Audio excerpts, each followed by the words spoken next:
Dandelions are usually considered as weeds, but they are actually highly nutritious and medicinal. Different parts of dandelions can be used for medicinal purposes, and the plant also has practical uses around the home. Here are the different ways you can use dandelions.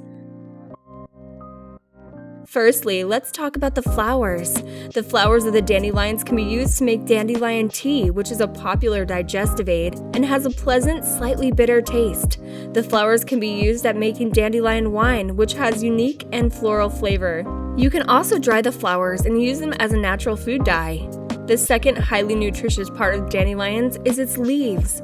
The leaves are a rich source of vitamins and minerals, including vitamin A, vitamin C, and potassium.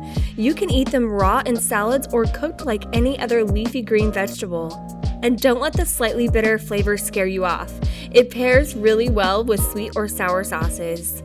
Now let's move on to the roots. The roots are used in traditional medicine as a natural liver tonic and digestive aid. You can roast and grind the roots into a coffee substitute or use them to make dandelion root tea. You can also get dandelion root extract in a capsule form as a supplement.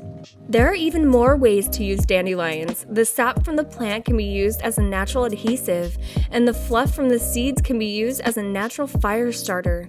Next time you see a dandelion, don't think it is a useless weed. Remember all the benefits it has. Just make sure to properly identify the plant before consuming it, as there are many similar looking plants that are not safe to eat.